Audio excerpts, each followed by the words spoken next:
ध्यान दो, last session हम लोग देखे थे क्या कि charge particle was entering perpendicular to magnetic field and what was the effect. उसका इफेक्ट क्या था बच्चों?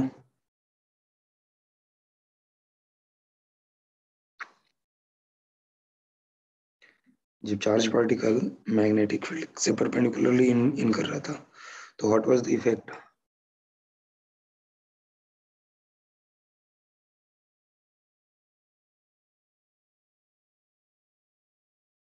बताओ मैक्सिमम हुआ। क्या हुआ? मैग्नीट्यूड मैक्सिमम होगा। किस चीज का? मैग्नेट इसका नहीं भाई, जैसे उसका how how how it was affecting the charge particle, that is the question.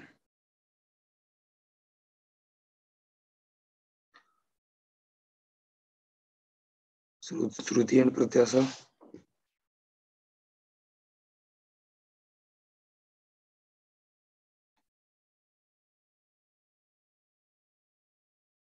ध्यान दो, कोई चैप्टर हो ना तो उसका ऐसा नहीं सोचोगे बस न्यूमेरिकली इंपॉर्टेंट है।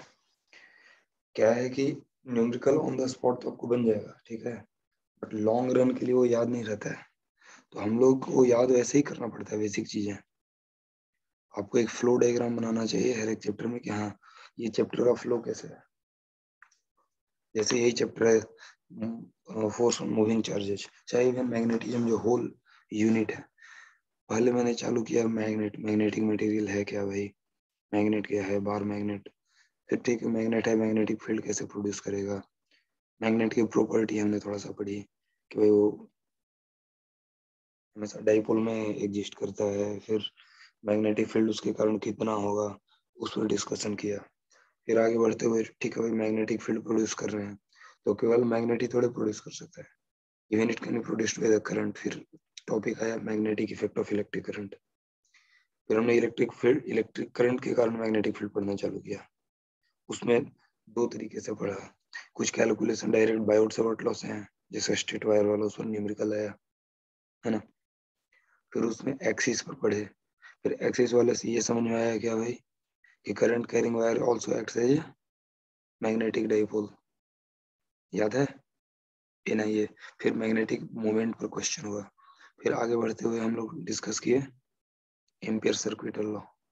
एम्पियर सर्किटल लॉ कुछ कुछ कॉम्प्लेक्स केसेस में हमें मैग्नेटिक फील्ड निकालने में हेल्प करता है, जैसे वो सोलेनॉइड हो गया, टोरॉइड हो गया, तो वहां पर वो चैप्टर खत्म हुआ।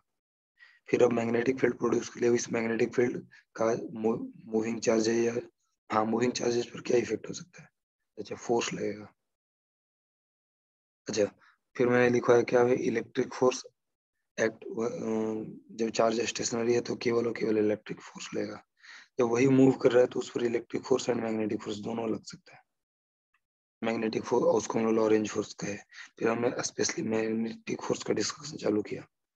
उसमें तब डिस्कशन किया जब charge is at charge is entering the magnetic field perpendicular to it.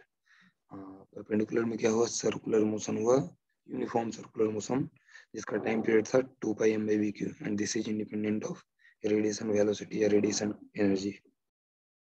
वैसे आपको फ्लो डायग्राम जैसे कि 5 मिनट बैठो, हमें कैसे 2 मिनट में सारा चीज बोल दिया, तो like that you also have to recapitulate everything.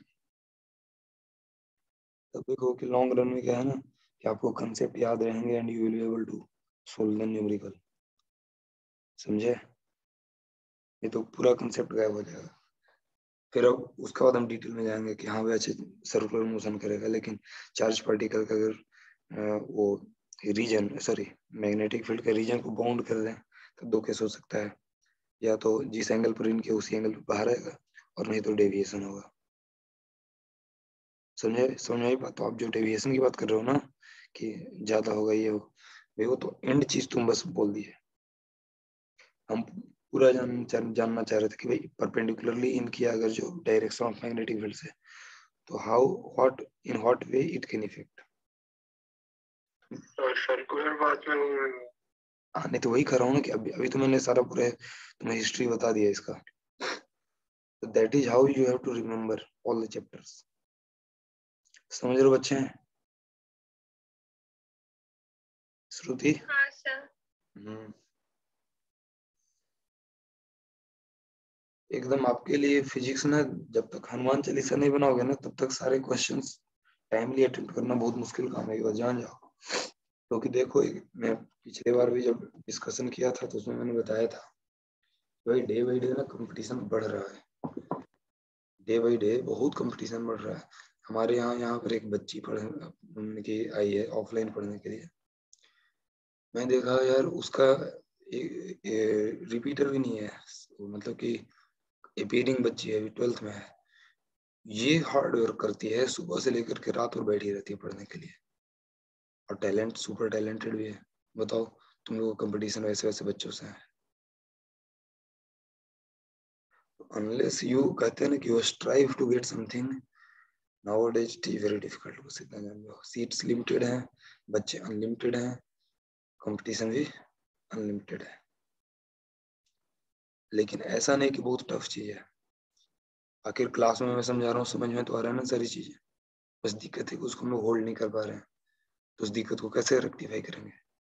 तो रेक्टिफिकेशन का एक ही तरीका है, हार्ड वर्क, जम के मेहनत करो रिपीटेडली, समझे?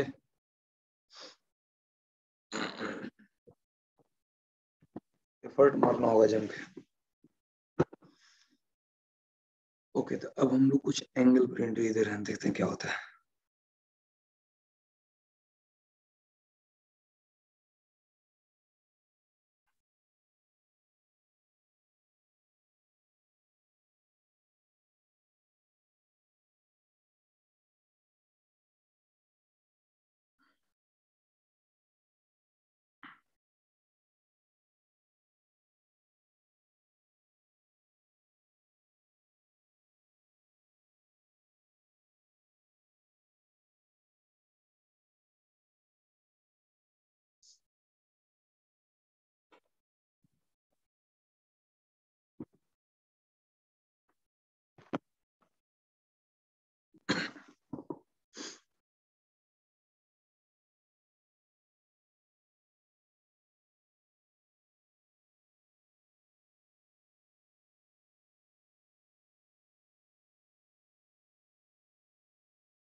तो स्पीड पर तो डिपेंड करेगा नहीं, उससे इंडिपेंडेंट होता है ना।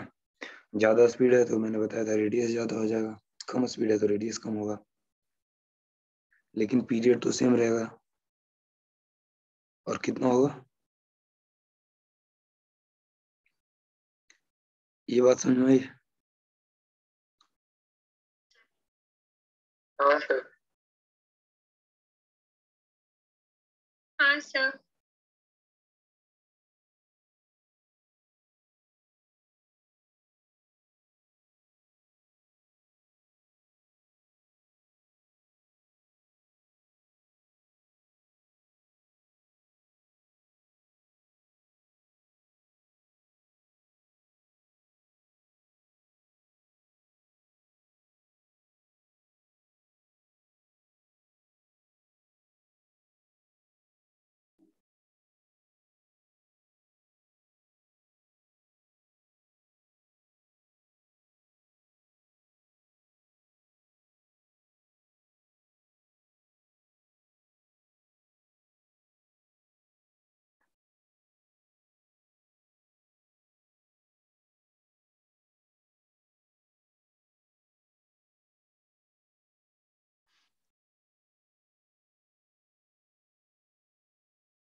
ठीक है, क्योंकि इसमें सर्कुलर मोशन और axial motion, axis of the circle दोनों हो रहा है, तो कह सकते हो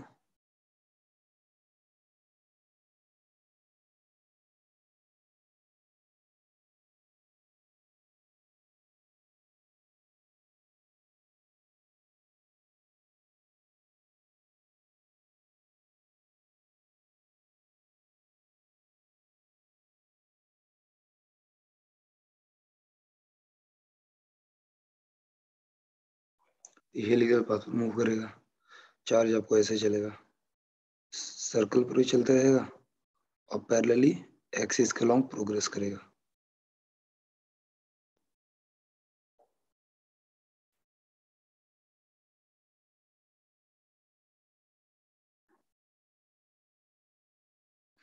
तो ध्यान दो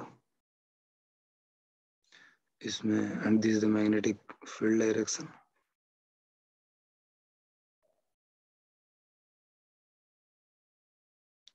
तो ध्यान देना, एक चीज हम यहाँ डिफाइन करते हैं, यहाँ से यहाँ पिच लेंथ कहते हैं इसको।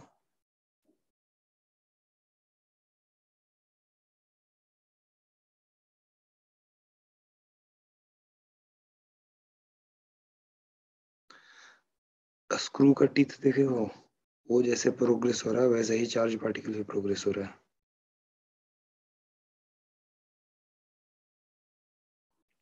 और स्क्रू गेज जो आपका इक्विपमेंट होता है उसमें भी हम लोग पिच लेंथ की बात करते हैं और बोलते हैं कि एक बार स्क्रू को आप कंप्लीट रोटेशन देते हो तो जितना, या नट को, तो जितना वो प्रोग्रेस करता है, जितना आगे मूव करता है जगह उतने वन रोटेशन में, so that is called pitch length. तो यहाँ भी वही चीज है कि वन पीरियड ऑफ रोटेशन में जितना एक्सियल डिस्टेंस मूव करेगा that is called your pitch length.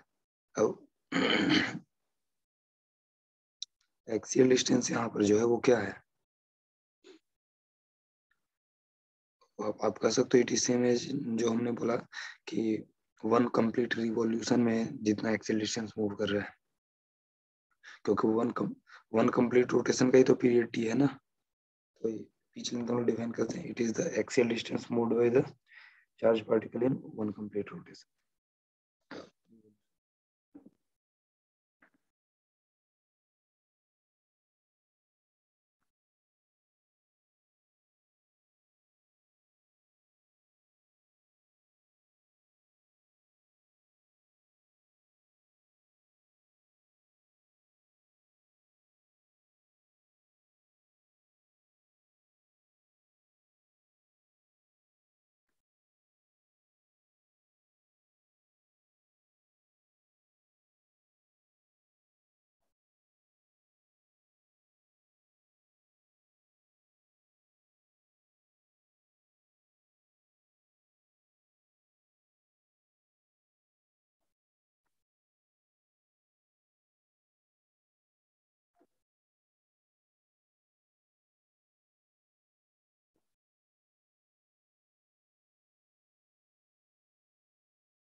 ये तो होगा ना फॉर्मूला।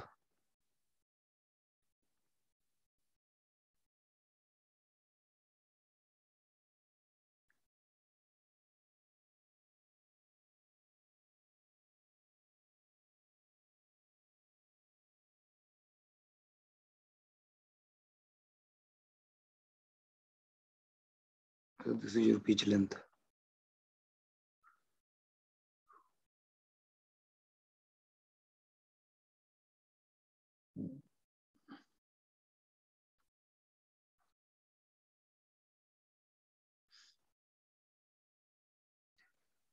अब ध्यान देना, इसमें इमेजिनेशन थोड़ा सा आपको बढ़ाना होगा क्योंकि क्वेश्चंस बहुत पर्टिकुलर आते हैं इसमें और पूछे ही जाते हैं। जैसे मैं क्वेश्चन देता हूँ,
चलो बनाओ।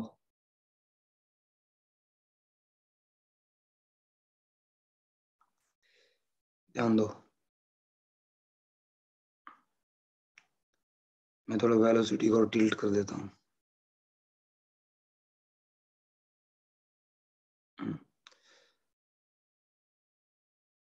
अब ध्यान दो, एक निगेटिव जेड एक्सिस भी इधर होगा।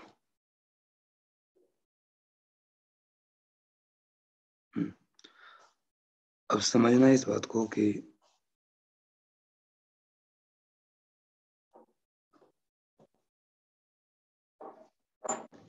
यहाँ पर चार्ज पार्टिकल पर फोर्स का डायरेक्शन क्या होगा, ध्यान दो। एक वी नोट इधर है, एक और वी नोट आपका इधर है ना। तो this V naught will circulate in circular path, ये वी नोट एक्सियल मोशन देगा। आई बात समझ में? तो अब रेडियस ऑफ सर्कुलर पाथ कितना होगा बताओ? तो पहले यहाँ पर लिख लो इस चीज को।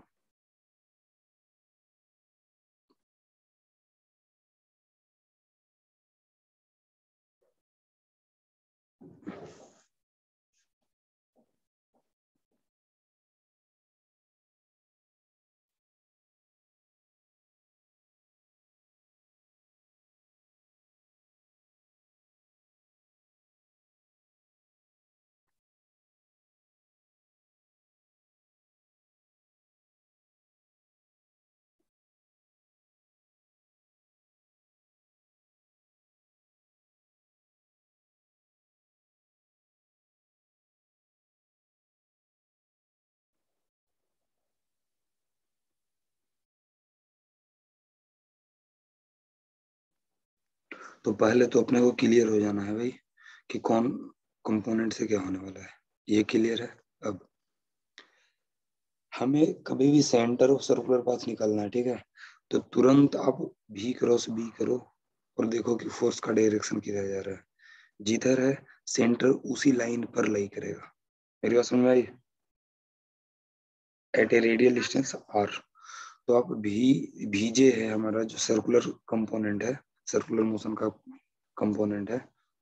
आप तुरंत क्रॉस प्रोडक्ट करो और बताओ कि इसका सेंटर कहाँ पर होगा। जो डायरेक्शन आया उस डायरेक्शन पर आर डिस्टेंस पर आपको सेंटर ले लेना है, that will be the centre of circular path. अब उसी के अबाउट वो सर्कुलर मोशन होगा। चलो बताओ। मैं तो तक आर इधर निकालता हूँ।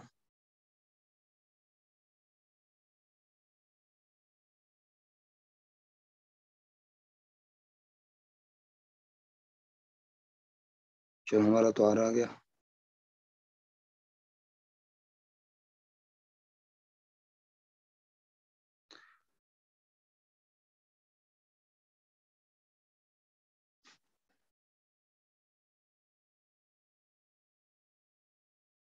ये तो बताओ भाई।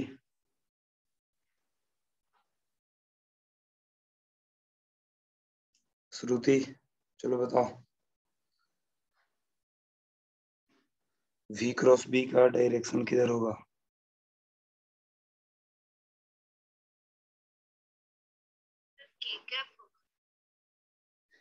प्लस के कैप या माइनस के कैप? नहीं। अब कैसे? राइट हैंड थंब रूल लगा के अच्छी तरह से करो। वर्टिकल के लॉन्ग राइट हैंड को स्ट्रेट करो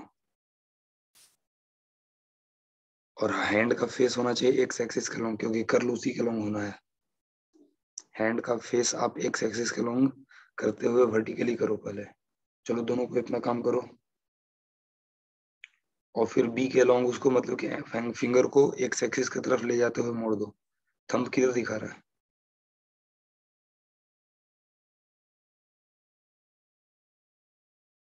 हाँ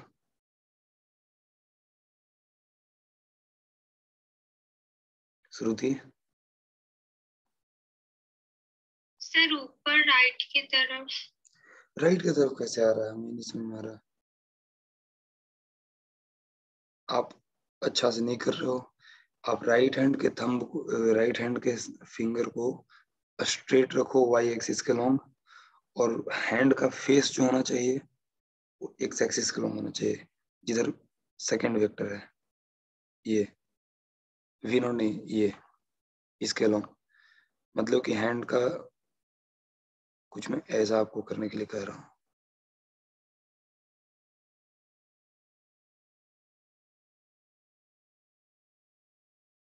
इसका फेस होना चाहिए एक्स एक्सिस के अलोंग लाइक दिस। अब ये कर्ल करोगे इधर फिंगर को तो थंब इधर दिखाएगा ना रे। हाँ सर। फिर थंब आपको निगेटिव जेड में जा रहा है।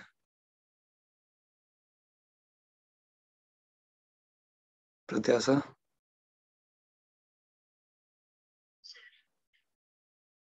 समझ में आया ये चीज? देखो इतने सारे रूल्स हैं ना निकालने के लिए कि आदमी कंफ्यूज हो जाता है। इस चलते मैं एक ही रूल लेता हूँ, चाहे जहां भी रहे, बस राइट हैंड थंब रूल। उसका एक ही तरीका है। अगर ए क्रॉस बी है तो ए के अलोंग फिंगर्स को, राइट हैंड के फिंगर को स्ट्रेट करो, उसका फेस होना चाहिए टुवर्ड्स बी। बी वेक्टर जिस डायरेक्शन में है ना उस डायरेक्शन में उसका फेस होना चाहिए। अब बस बी के अलोंग कर्ल कर दो, मतलब कि हैंड को, मुट्ठी को बांध लो, तो थंब इधर पॉइंट किया, that will direction of A cross B. तो यहाँ भी सेम सेम था, भी हमारा क्वाड वाई के लॉन्ग था, है ना। उधर से मैंने एक्स को एक्स की तरफ टर्न कर लिया, फेस कर लिया, फिर एक्स की तरफ टर्न करते हुए मैंने थंब को पॉइंट कर लिया, तो निगेटिव जेड में आ रहा है। पता नहीं आपको कैसे पॉजिटिव जेड आ गया। मतलब कि सेंटर रेडियल डिस्टेंस आर पर at on negative axis Z axis आएगा। तो ये हो गया सेंटर। अब मोशन कैसे होगा?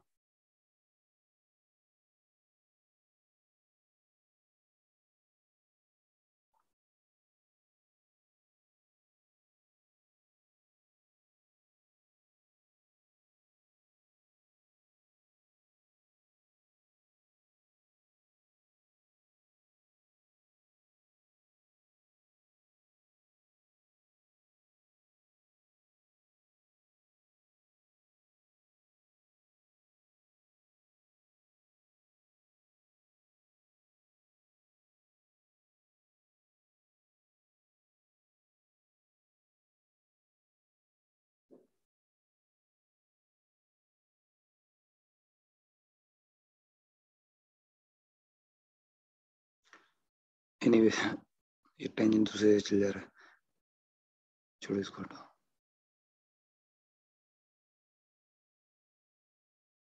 तो मोशन कुछ ऐसा ही होने वाला है।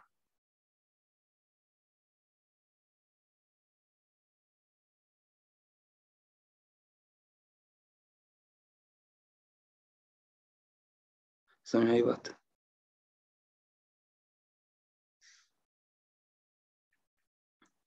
तो अब ध्यान दो, अगर आप इधर से देखो, एक्स एक्सिस से देखोगे तो आपको मोशन कैसे देखो दिखेगा? आपको इस तरह से दिखने वाला है, ध्यान दो।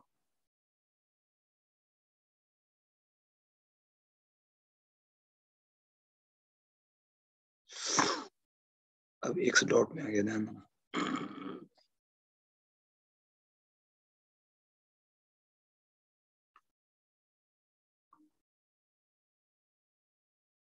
आप इधर से देख रहे हो तो एक्स डॉट में आ गया, यहाँ पर डॉट में आ गया एक्स, है ना। क्रॉस में माइनस एक्स हो गया। तो मोशन आपका यहाँ पर हो रहा है। अब आप सर्कल यहाँ पर बड़े आराम से बना सकते हो। जो सर्कुलर मोशन हो रहा है ना, ये हो रहा है सर्कुलर मोशन। ये दिमाग काम कर रहा है।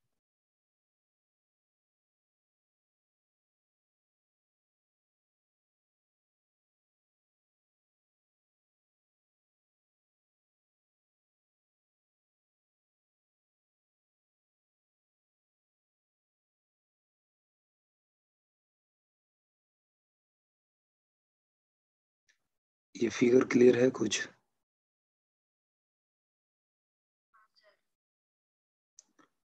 तो ये आपका सर्कुलर मोशन ये ऐसे प्रोग्रेस कर रहा है। ये आपका माइनस जेड हो गया, ये जेड हो गया, ये वाई है, ये जो एक्सिस है ना इधर आ गया यहाँ पर। और आप अपने को खुद को यहाँ पर टर्न करके देखो तो आपको ऐसे ही दिखने वाला है। कोई इस चैप्टर में थोड़ा इमेजिनेशन अच्छा खासा चाहिए। श्रुति समझ पा रहे हो इसको? हाँ सर। तो ये सेंटर हुआ। अब आप इधर से देखो तो केवल यही दिखेगा, आपको पता नहीं चलेगा कि हमारे पास आ भी रहा है। तो वो करने से जब इधर से देखेंगे ना, तब दिखेगा कि आगे भी बढ़ रहा है वी नॉट, है ना। तो ये सर्कुलर भी है और प्लस में लीनियर भी है, जो हम लोग कह सकते हैं कि हेलिकल मोशन।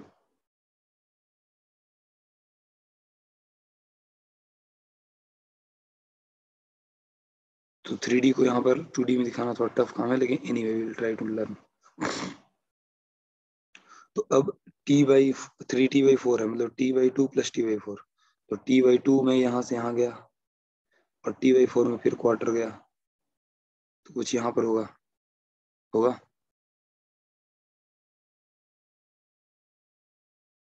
बच्ची। T/4 में चार्ज पार्टिकल यहाँ पर होना चाहिए।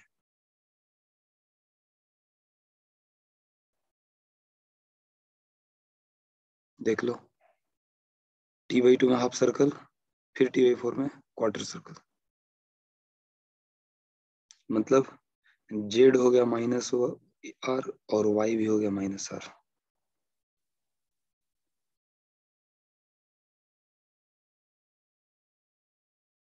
X कितना होगा? तो X कोऑर्डिनेट हो गया आपको V0 × 3T/4। भाई V0 से चला है, कितने टाइम के लिए चला है, क्योंकि उधर तो यूनिफॉर्म मोशन है। तो ये हो जाएगा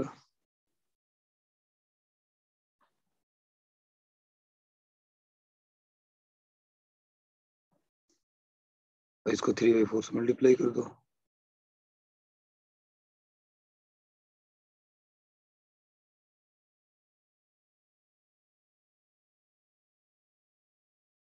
हो गया। X को Y Z तीनों कोऑर्डिनेट तो आ ही गया।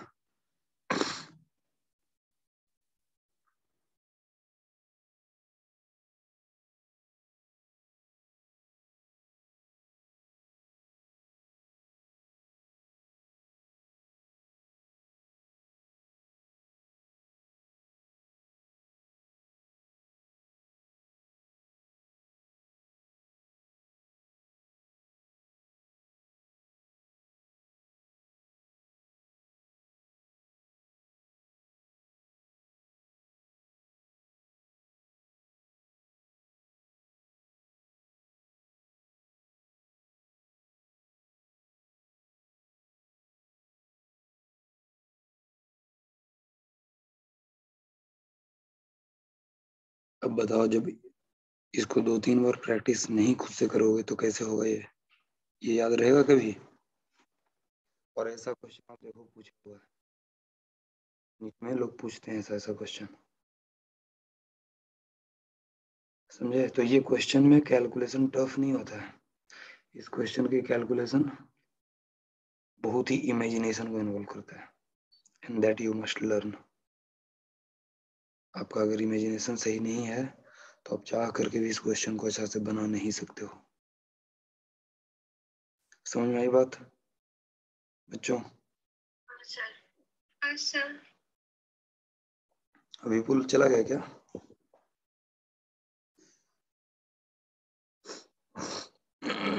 एनीवे, यहाँ तक हमारा हो गया। तो कुछ क्वेश्चन इसमें जैसे कंबाइंड इलेक्ट्रिक फील्ड भी आता है तो वो थोड़ा टफ पड़ेगा। आई डोंट नो कि अब जैसे चलो ले ही लेते हैं।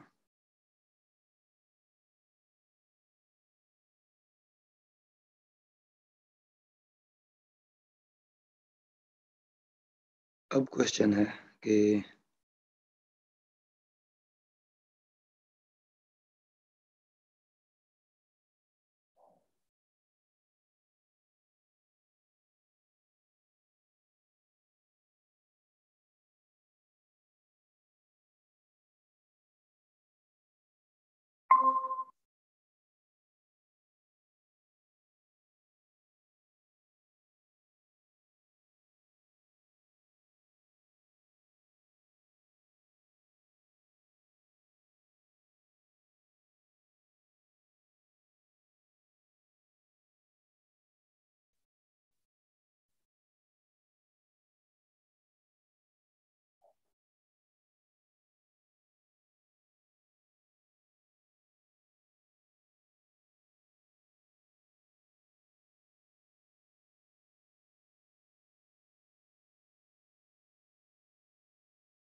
बहुत अच्छा क्वेश्चन है, सोचो, थोड़ा टाइम लगेगा, ठीक है।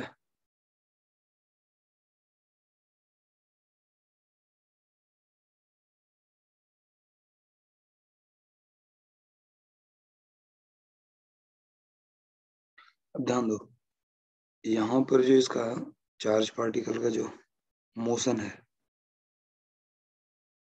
y के अलोंग, तो that will give him circular motion, बस और कुछ नहीं देगा। तो चार्ज पार्टिकल कह सकते हो कि बस अगर केवल वो कंपोनेंट रहे तो इस तरह से बस सर्कुलर पाथ पर मूव करते रहेगा। लेकिन यहाँ पर एक्स के अलोंग इलेक्ट्रिक फील्ड भी है, तो इलेक्ट्रिक फील्ड क्या देगा इसको, अब इंक्रीजिंग हेलिकल मोशन होगा, पिच लेंथ इंक्रीज करते चला जाएगा, क्योंकि एक्स के अलोंग वेलोसिटी स्पीड क्या है, एक्सेलरेटेड मोशन है, ठीक है।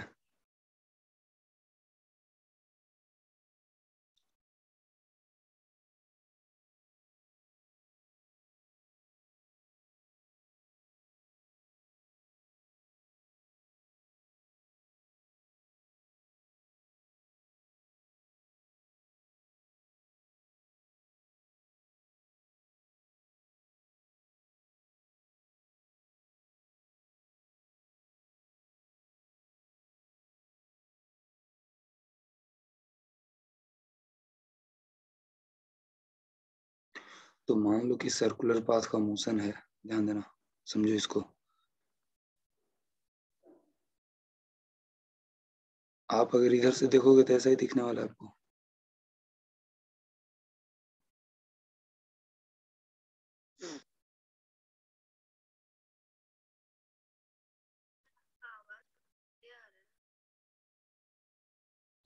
नहीं, मैं बोल रहा हूँ कि इधर से आप देखोगे तो आपको इसी तरीके का मोशन दिखेगा, है ना। हेलो,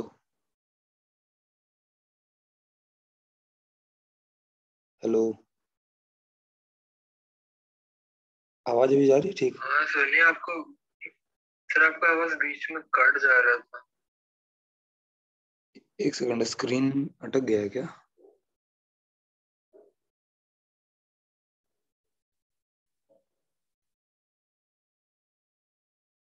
ध्यान दो, आप इधर से देखोगे मोशन दिखने वाला है आपको, लाइक दिस।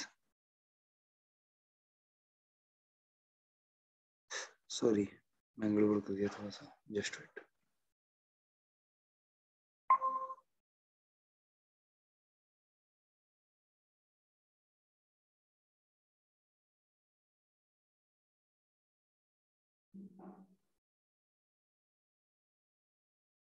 ये दिखेगा मोशन, है ना।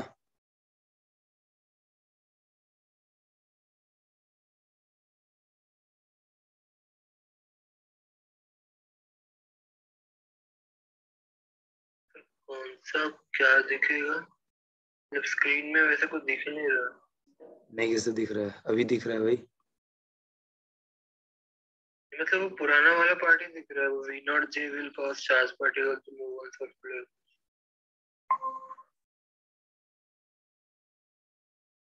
ये साइड में नहीं दिख रहा अभी है। हाँ,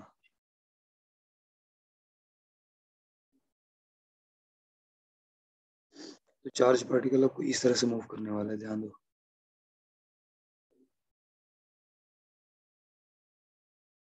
सर मुझे अभी भी ब्लैक स्क्रीन दिख रहा है। ए, लेकिन मैं भी खुद खुद ही तो दो को ज्वाइन किया हूँ, तो दिख रहा है दोनों सारा चीज।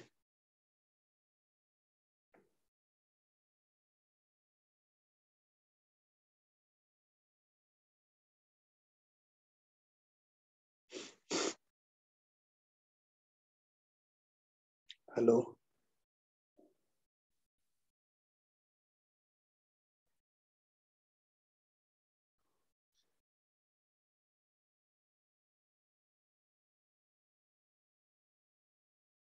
धीरे आ रही है बहुत ज्यादा, एक सेकंड रुको। हाँ सर।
अब सही है क्या?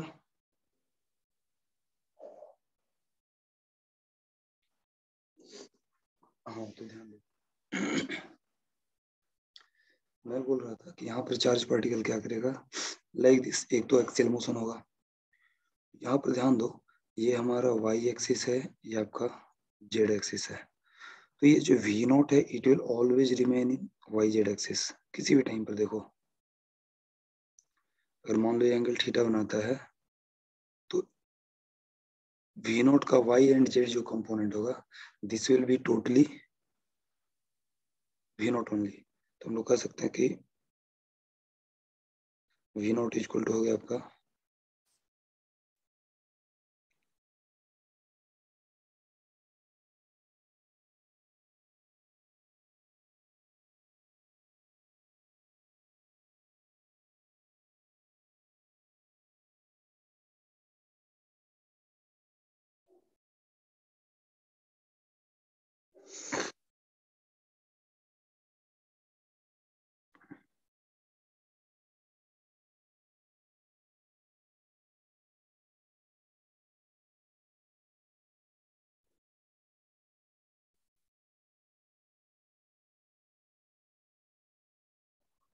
वी वाई जेड कर दे रहा हूँ, तो ये हो जाएगा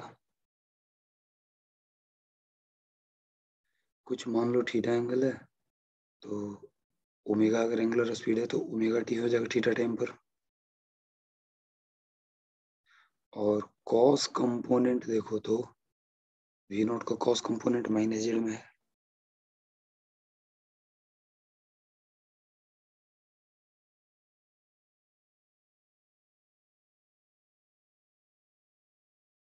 और साइन थीटा कंपोनेंट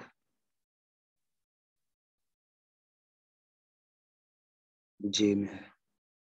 चलेगा ये चीज वाई जेड। अब हम कहेंगे कि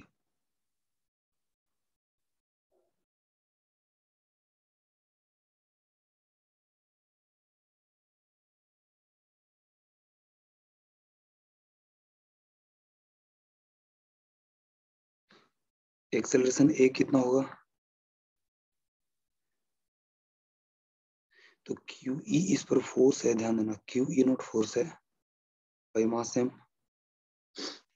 तो Q E naught by M हो गया। Under this acceleration there will be axial motion,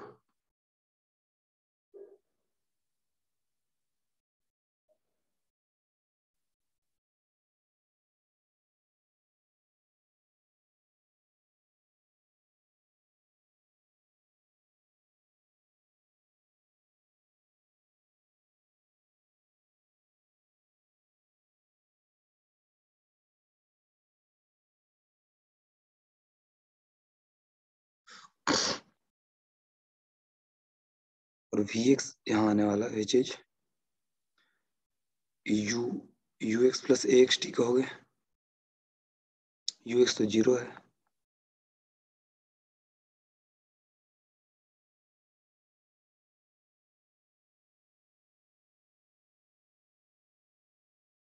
तो अब भी जो होगा ना पार्टिकल का, तो भी वाई जेड प्लस भी एक्स दोनों होगा विच विल कम अप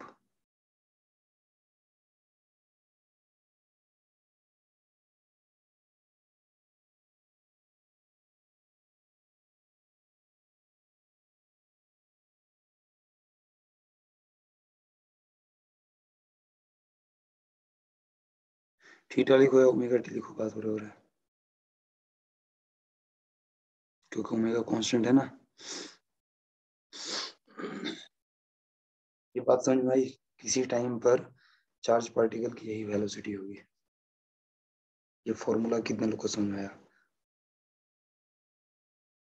देखो इस क्वेश्चन को बनाने का एक हो गया कि आप जो कभी कभी टीचर्स जस्ट आपको बता देते हैं कि हाँ भाई ऐसे बन जाएगा, लेकिन इसके इंटरमीडिएट स्टेप से आपको किसी टाइम पर अगर एग्जैक्ट वेलोसिटी पूछा कैसे निकालोगे, तो unless you know this you can't calculate. मेरी बात समझ में आ रही बच्ची? अब ये बताओ कि ये फॉर्मूला समझ में आया कि नहीं, ये जो मैंने लिखा ब्रैकेट के अंदर, फिर से समझ लो इसको, क्योंकि बहुत इंपॉर्टेंट है क्वेश्चन। इसमें इतने सारे वेरिएशन बनाए जा सकते हैं कि दिमाग तुम्हारा खराब हो जाएगा। ध्यान दो, y कंपोनेंट जो वेलोसिटी का था, that will execute circular motion, ये तो क्लियर हो गया। और सर्कुलर मोशन yz प्लेन में हुआ, ये भी मैंने दिखा दिया। तो yz प्लेन में है सर्कुलर मोशन, तो ऑफ कोर्स हमेशा जो वेलोसिटी v नॉट है, मैग्नीट्यूड तो चेंज नहीं होगा, लेकिन इसका कंपोनेंट वेरी करेगा y एक्सिस और z एक्सिस के लॉन्ग, वो मैंने पहले दिखा दिया। और ओमेगा टी, क्योंकि theta equal to omega T यहाँ पर होगा किसी टाइम पर, टी जितना टाइम तो उतना ज्यादा ओमेगा के अकॉर्डिंग बढ़ेगा, है ना। तो थीटा लिखो या ओमेगा टी लिखो, दोनों बराबर है। अब acceleration of the charge particle long axis A x हो गया, ये लॉन्ग एक्स एक्सिस आ गया आपको, क्योंकि एबव मोशन तो वाई जेड में है, एक्स में कुछ है नहीं, लेकिन एक्स में मोशन आएगा। क्यों? क्योंकि इलेक्ट्रिक फील्ड है तो फोर्स देगा, फोर्स के कारण चार्ज की वेलोसिटी आएगी। तो स्पीड किसी टाइम पर इतना आया, तो टोटल वेलोसिटी तो charge particle at any time along at any time is this. अब बोल रहा है कि चार्ज पार्टिकल की जो वेलोसिटी है वो डबल हो जा रही है, मतलब कि v का मैग्नीट्यूड इनिशियल का 2 टाइम्स हो जाएगा। ये दो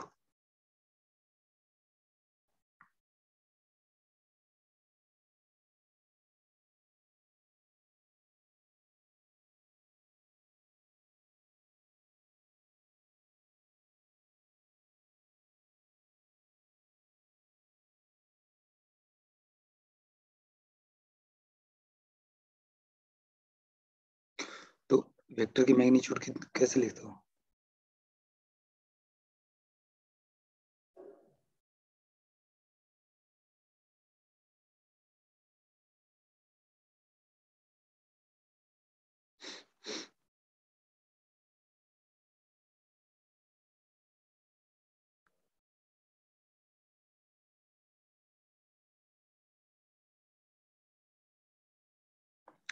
ये स्क्वायर प्लस ये स्क्वायर प्लस ये स्क्वायर, वी नोट को डिस्ट्रीब्यूट कर देंगे तो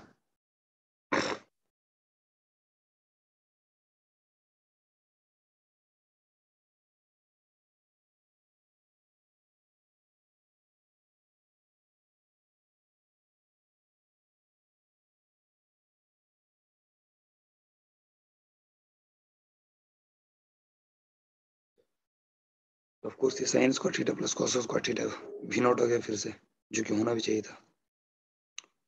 तो दोनों साइड स्क्वायर कर दो,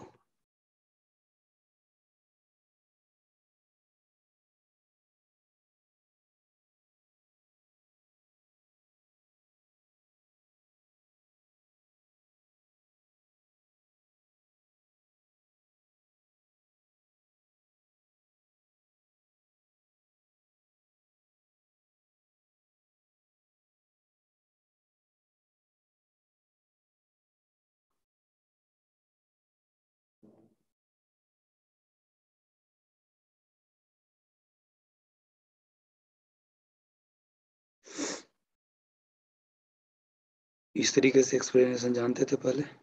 इस ये क्वेश्चन बहुत आसान लगता होगा, लेकिन ये क्वेश्चन उतना आसान नहीं था।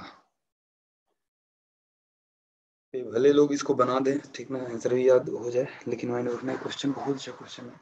और इसमें अब सोचो, अगर जो इंटरमीडिएट स्टेप नहीं जानेगा, अगले बार अगर क्वेश्चन वेलोसिटी दे दो तो नया क्वेश्चन,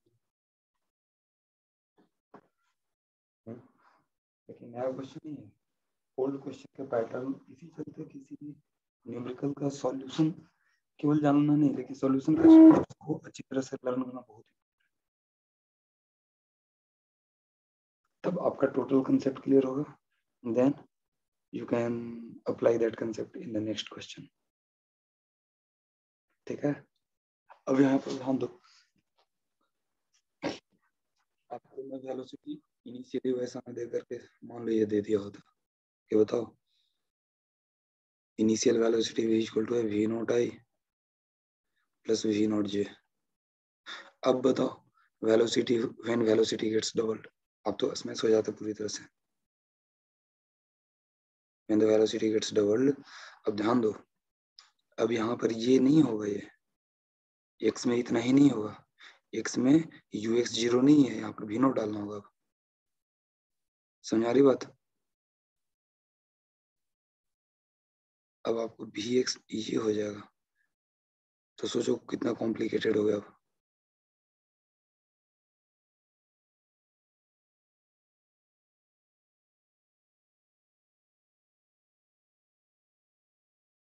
समझ में आई?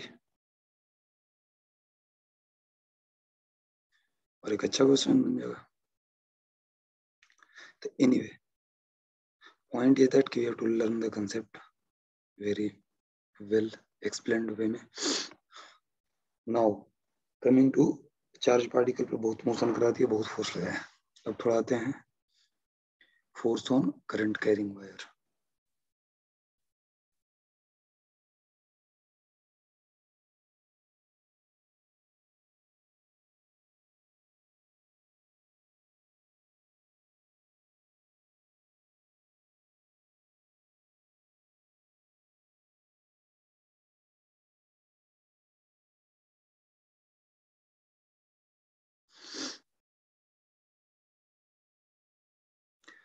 तो ऑफ कोर्स आप ध्यान से देखो तो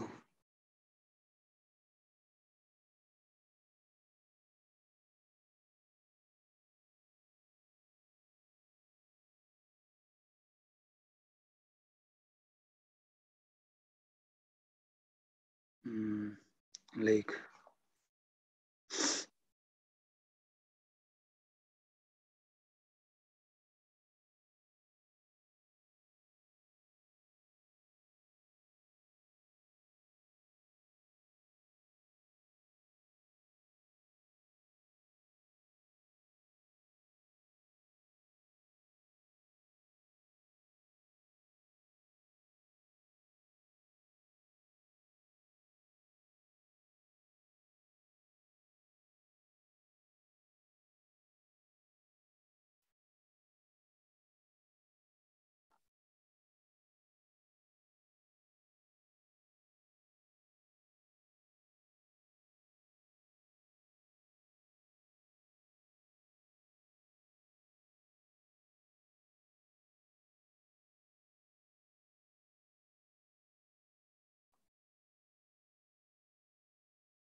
मैं dt को बाहर लेते आया,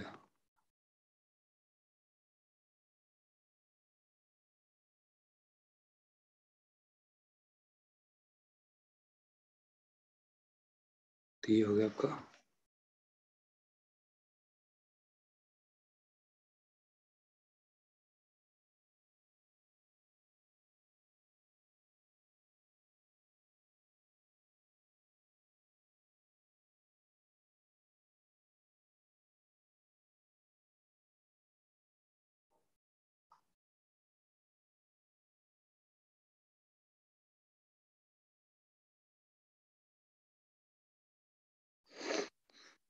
ये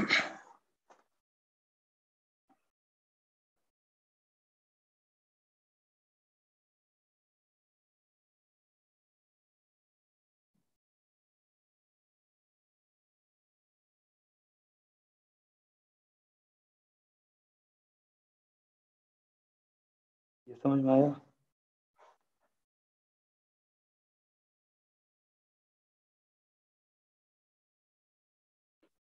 जहाँ पर ध्यान देना, डीएल को हम लोग लेंथ वेक्टर कहते हैं, ठीक है, और ये वेक्टर है, इसका डायरेक्शन क्या होगा?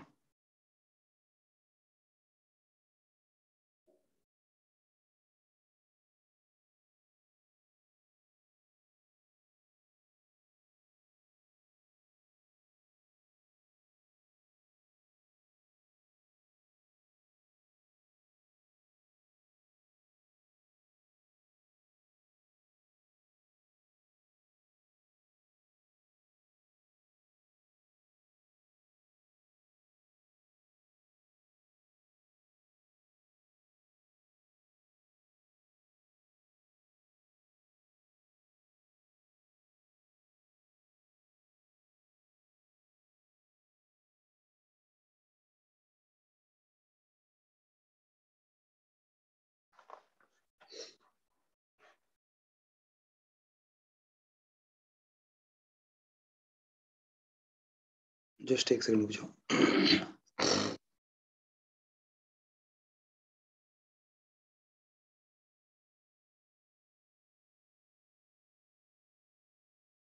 हाँ, तो यहाँ पर लोग बोलते हैं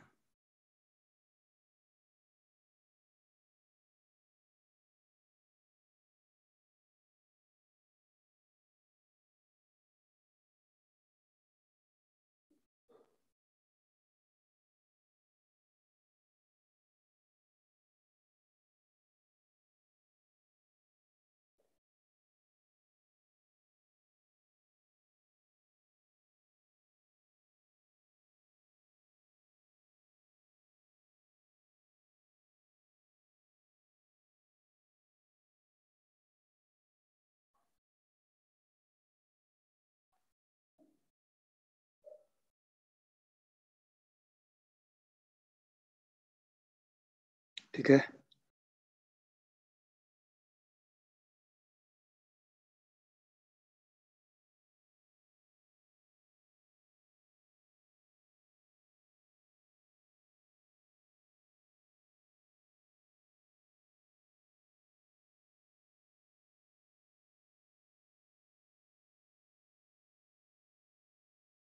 ये एंगल थीटा हुआ।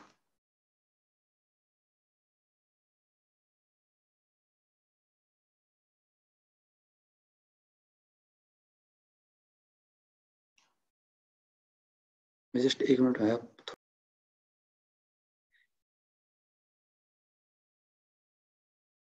तो इसको हम लोग कह सकते हैं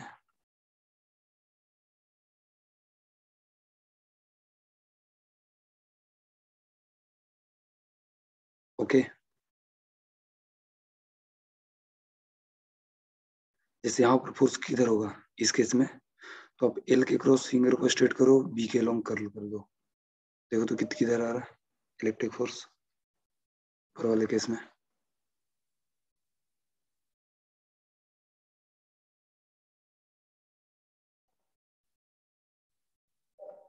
हाँ,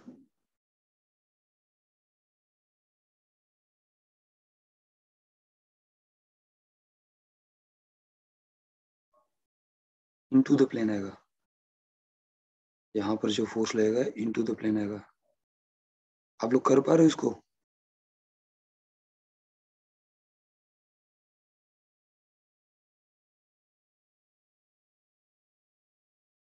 तो ध्यान दो,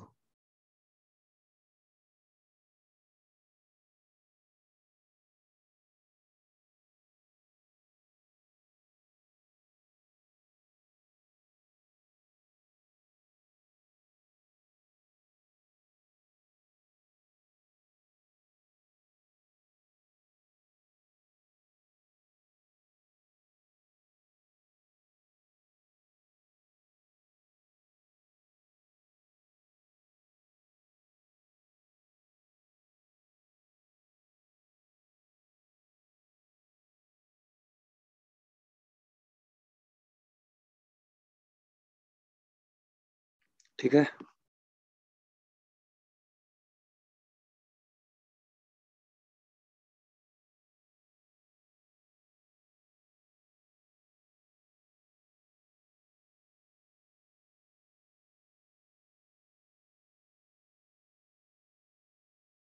हाँ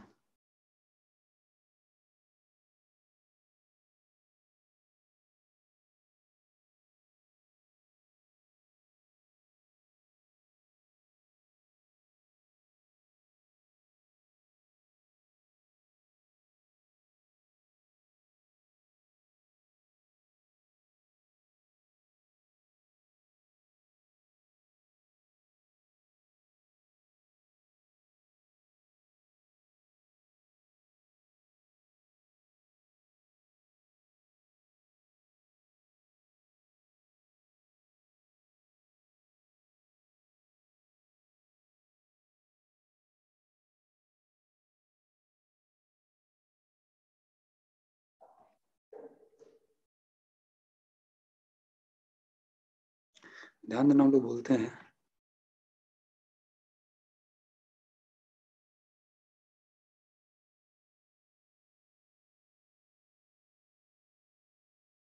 चलो इसको हम लोग डेराइव ही कर लेते हैं क्वेश्चन के थ्रू।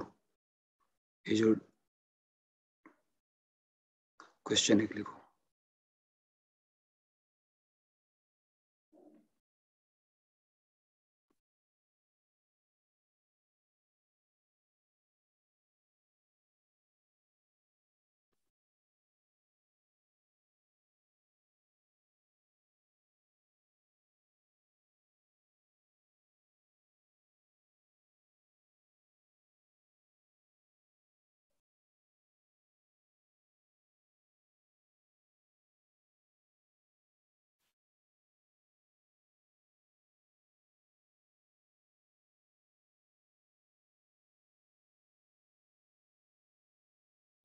यूनिफॉर्म मैग्नेटिक फील्ड भी दिया हुआ है into the plane.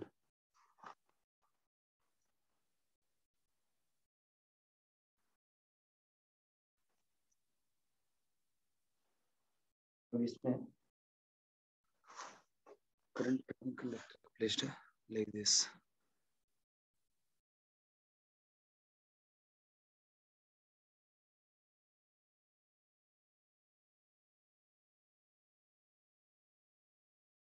Semi circular है, करंट आई है इसमें। बोल रहा है कि बोलो नेट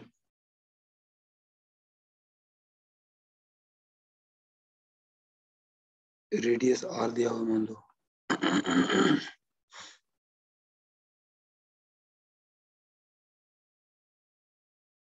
बोलो फाइंड द फोर्स।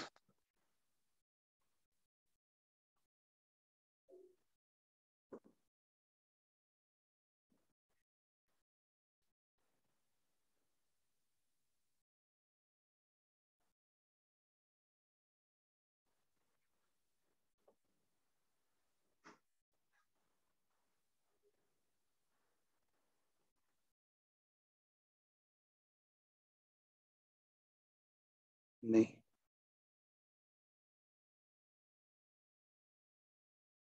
ध्यान दो, पहले हम लोग स्ट्रक्चर देखो कि फोर्स का स्ट्रक्चर कैसा आएगा। कहीं पर भी जैसे मैं मान लो इसको आर को गायब करो, यहाँ से इधर कर देता हूँ। तो मान लो कि मैं थीटा एंगल पर डी थीटा यहाँ पर एलिमेंट ले लिया,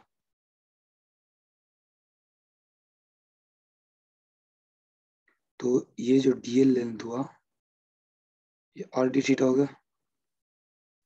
इस पर फोर्स किधर होगा, तो डीएल का डायरेक्शन ये है, बी का डायरेक्शन इनटू द प्लेन है। देखो क्रॉस करके किधर आ रहा है फील्ड का फोर्स का डायरेक्शन।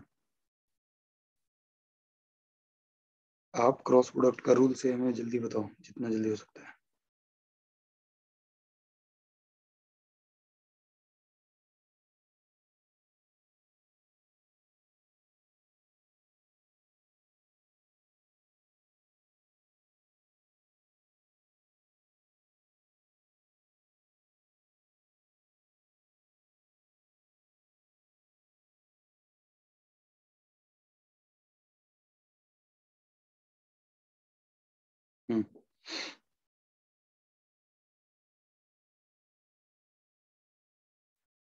डायरेक्शन बताओ कोई जल्दी, इतना लेट नहीं।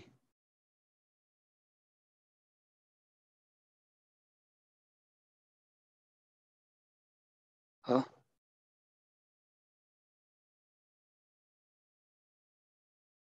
प्रत्याशा श्रुति कोई तो बोलो। विपुल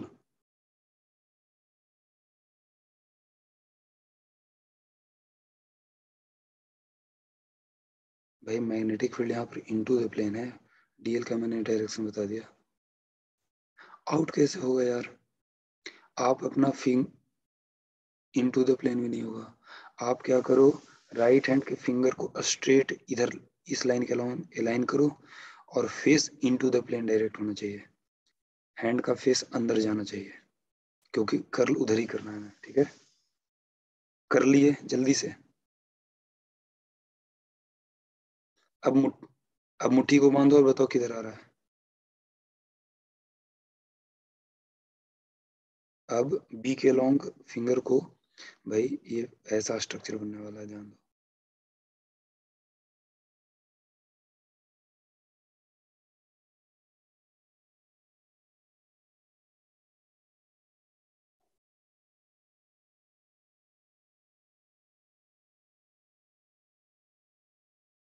कुछ ऐसा स्ट्रक्चर बनेगा।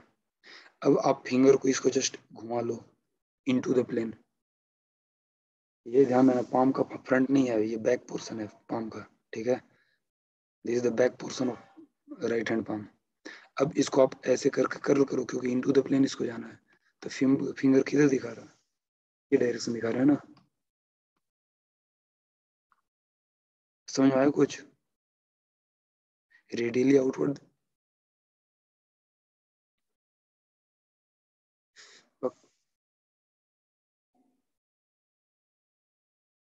भाई समझो,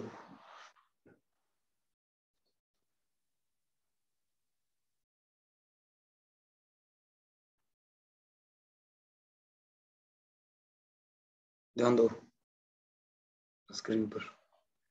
हमने राइट हैंड के फिंगर को ऐसे किया, इनटू द प्लेन दिख रहा है, तुम्हें फ्रंट दिख रहा होगा, लेकिन मैंने इनटू द प्लेन किया है, ठीक है, क्योंकि मेरे लिए प्लेन वही है। अब इसको बी के लॉन्ग कर्ल करो, मैग्नेटिक फील्ड किधर दिखा रहा है, आउटवर्ड दिखा रहा है। आप इसको एग्जैक्टली प्लेन में सटा करके देखो ना, प्लेन में सटा करके रखो किए, तो रेडियली आउटवर्ड दिखा रहा है।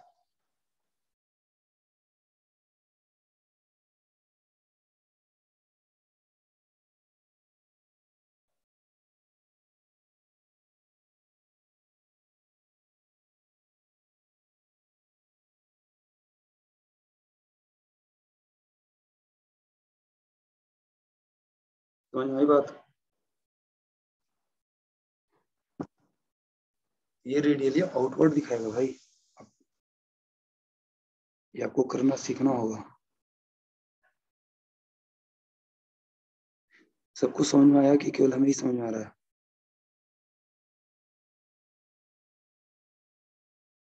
चलो, तो अब किसी भी पॉइंट पर किसी भी डायरेक्शन फोर्स बाकी हर एक पॉइंट पर निकाल सकते हैं, और वो किधर होगा, अब फोर्सेस ऐसे होंगे सब जगह पर।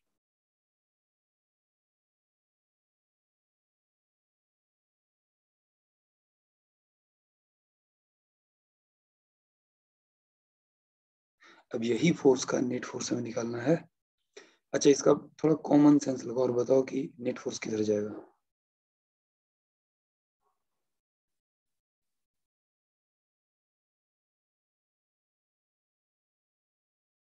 अरे यार, हाँ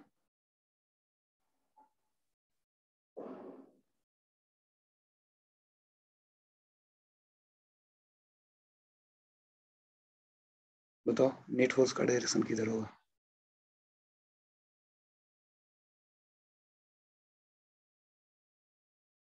नेट फोर्स का डायरेक्शन अपवर्ड होगा यार, सोचो ना, ऐसा वायर पूरे सब जगह से फोर्स लगे तो फोर्स ऊपर दिख रहा है, नेट फोर्स ऊपर ऊपर जाने वाला है।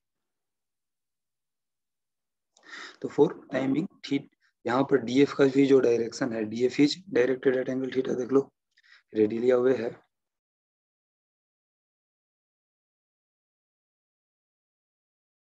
तो इसका एंगल थीटा है, इधर हो गया DF cos थीटा और इधर हो गया आपका DF sin थीटा। देख लो होगा।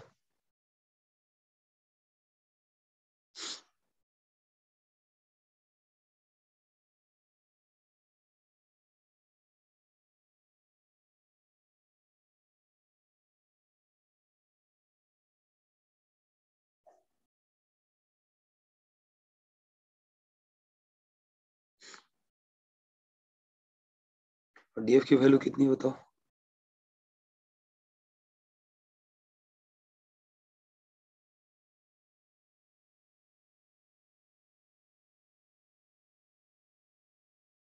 और DL is nothing but RD theta.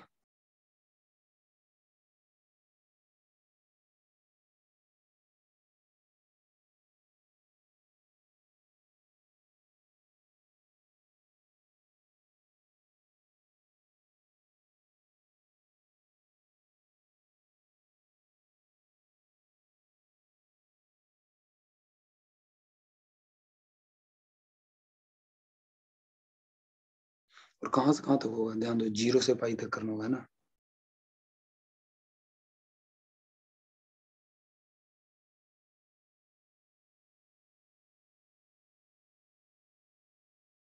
चलो बताओ कितना आएगा आंसर?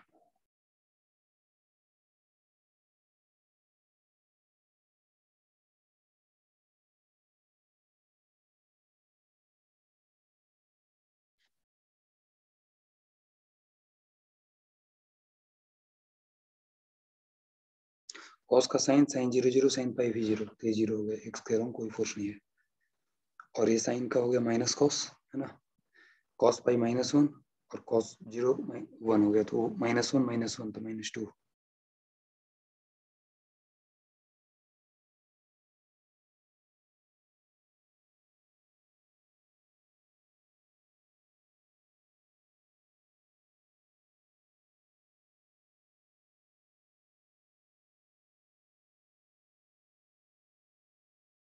अब समझो इस आंसर से क्या पता चला, प्रैक्टिकली हुआ क्या।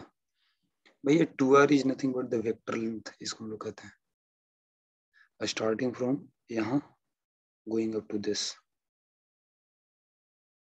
बिगिनिंग से एंड तक का वेक्टर लेंथ होता है, ठीक है। चाहे वायर का कोई शेप रहे, हम लोग वेक्टर लेंथ लेते हैं। आ रही बात समझ में? और यहाँ से डायरेक्ट डायरेक्शन भी आएगा, एल इधर है, बी इंटू द प्लेन। अब एल क्रॉस बी करके देखो, आप आ जाएगा फोर्स ऑटोमेटिकली। समझ आ रही बात?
ठीक है।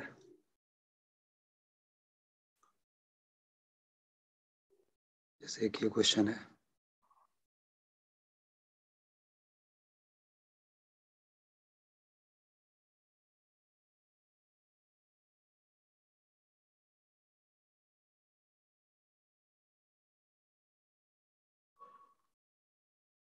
बी मैग्नेटिक फील्ड दिया हुआ है इनटू द प्लेन, वायर को मैंने ऐसे स्ट्रक्चर दे दिया।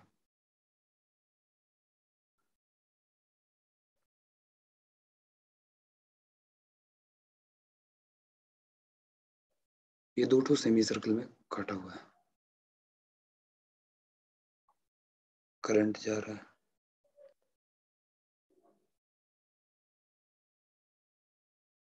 बोलो बताओ नेट फोर्स कितना होगा।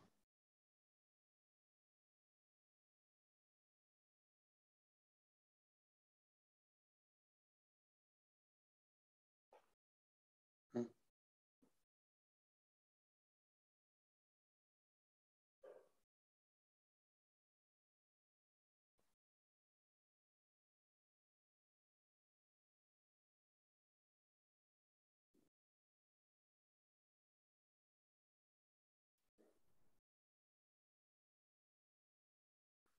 क्या होगा यार, इतना लेट करोगे?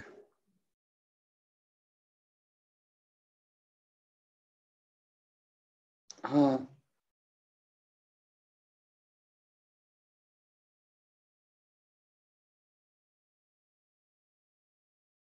डायरेक्शन।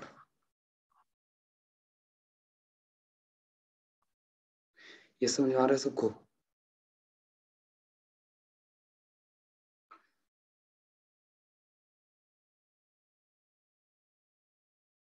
अब आ जाओ।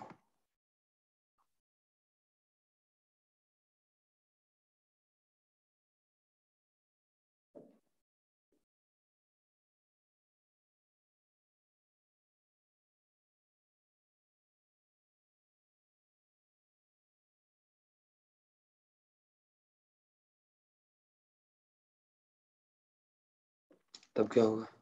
तो भाई बिगिनिंग एंड एंड पॉइंट दोनों तो एक ही जगह हो गया, लूप बन गया। तो एफ नेट क्या हो जाएगा?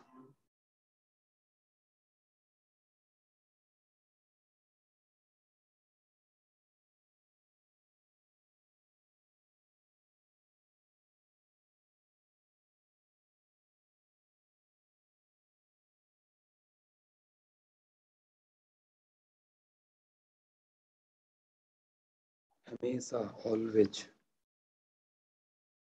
लेकिन हमने ये भी पढ़ा था कि current carrying loop behaves like magnetic moment या मैग्नेटिक डाइपोल मोमेंट। मतलब कुछ अगर एंगल बनाया तो टॉर्क आएगा। ठीक है।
तो ये पिछले बार मेंस में क्वेश्चन आया था, बहुत सिंपल है, पूछा जा सकता है कि वायर है, इसमें एक करंट हम लोग स्विच ऑन कर रहे हैं, मैग्नेटिक फील्ड इस तरह से है।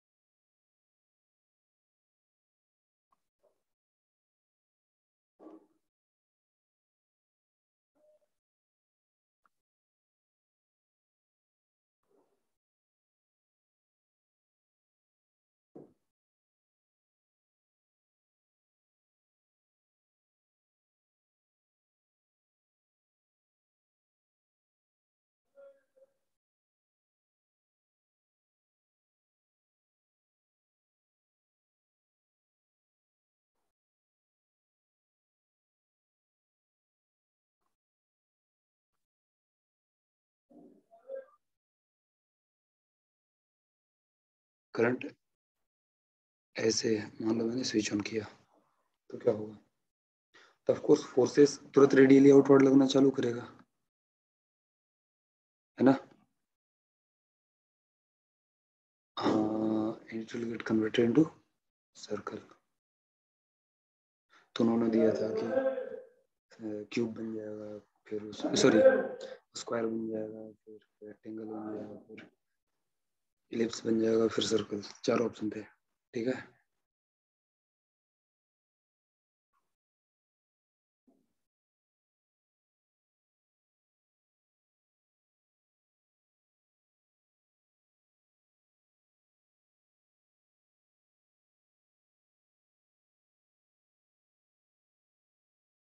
अब यहाँ से थोड़ा सा हम आपको अगले क्लास में ये सरफेस टेंशन का कंसेप्ट कोई उठाएंगे, ठीक है, और वायर में टेंशन कितना होगा that we will discuss. Okay, थोड़ा सा दिमाग लगाओगे, क्योंकि सरफेस टेंशन में याद है ऐसा ही होता था। सरफेस टेंशन में भी जो टेंशन फोर्स है ऐसे ही आता है, ऐसे ही लगता है ना। तो वो हम लोग डिस्कशन अगले क्लास में करेंगे। ओके।